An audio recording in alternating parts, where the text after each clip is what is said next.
Hey folks, Kid back. Sorry you can't see me right now, but um, I'm going to run through how I use Krita to eliminate backgrounds so that I can use just the parts that I want to make pieces for my splashes, for thumbnails, or whatever. So here we go. Let's get into it. First thing you want to do is you want to open up Krita. I've already opened it up. So this way here you didn't have to go through the boring process of watching it take forever to load. This is a very powerful program. It's free to use. It has a lot of features, a lot of tools. I'm just starting to learn how to use it myself.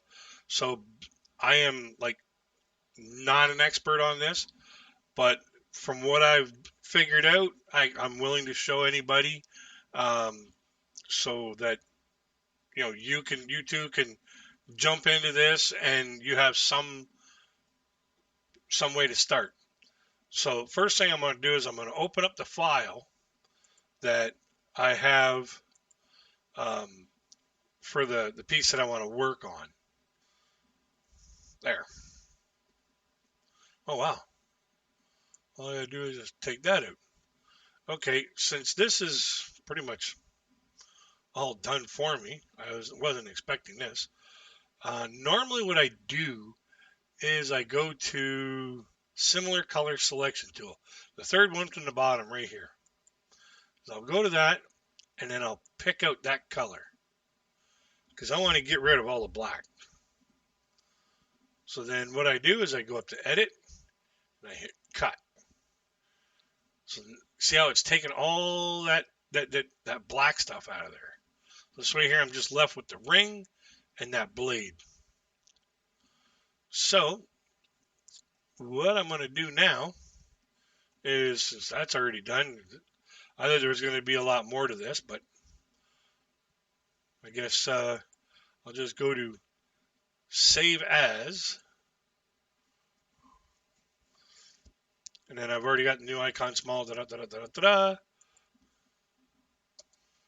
black removed.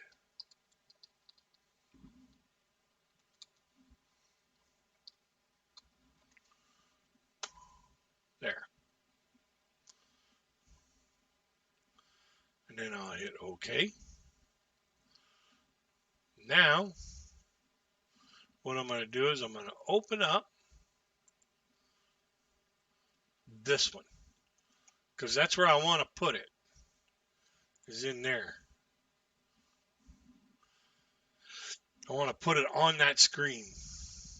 Now, what I've done is I've selected this entire area here.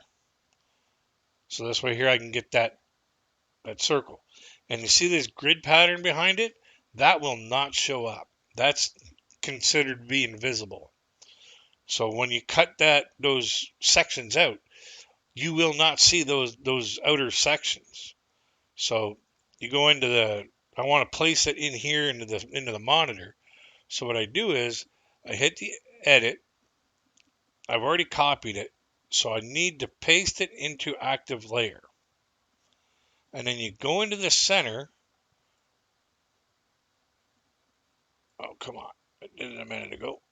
And you get that plus button or that plus icon there, and you can move this to where you want it.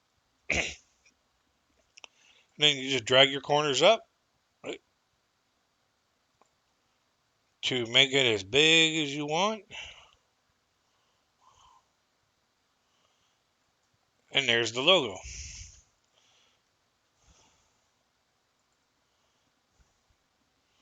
So now,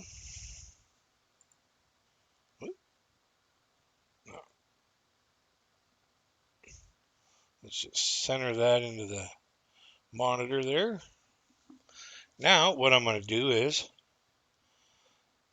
I'm going to edit,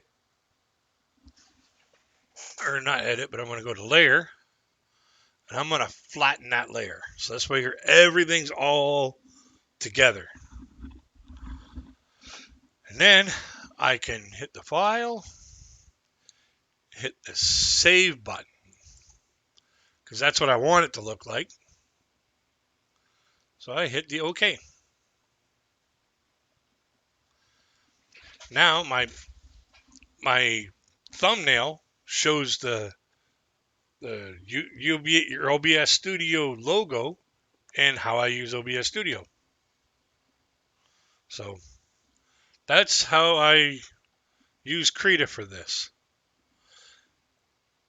And then I'll just hit the X button.